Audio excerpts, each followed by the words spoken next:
Hi అండి. ఇవాళ మనం డాబా స్టైల్‌లో స్పైసీగా ఉండే ఎగ్ బుర్జీని ఎలా ప్రిపేర్ చేసుకోవాలో చూద్దాం. దానికోసం స్టవ్ ఆన్ చేసుకొని పాన్ పెట్టుకొని ఆయిల్‌ని హీట్ చేసుకోవాలి.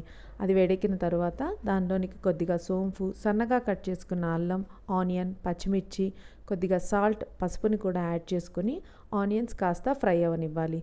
ఇప్పుడు దీనిలోనికి కొద్దిగా కరివేపాకు, సన్నగా కట్ చేసి ఉంచుకున్న టమాటాని కూడా యాడ్ చేసుకొని మిక్స్ చేసుకోవాలి.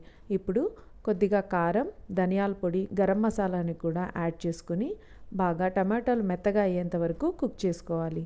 ఇలా బాగా కుక్ అయిన తర్వాత దీనిలోనికి 4 కోడిగుడ్లను యాడ్ చేసుకొని బాగా మిక్స్ చేసుకుంటూ ఇది బాగా డ్రై అయ్యేంత వరకు కుక్ అవ్వనివ్వాలి. ఇలా బాగా డ్రై అయిన తర్వాత సన్నగా కట్ చేసుకున్న కొత్తిమీరను వేసుకుంటే ఎంతో టేస్టీగా ఉండే ఎగ్ బుర్జీ అయితే రెడీ అయిపోయినట్టే. ఇది చపాతీలో కానివ్వండి, రైస్లో కానివ్వండి చాలా టేస్టీగా ఉంటుంది. సో మీరు కూడా ట్రై చేయండి.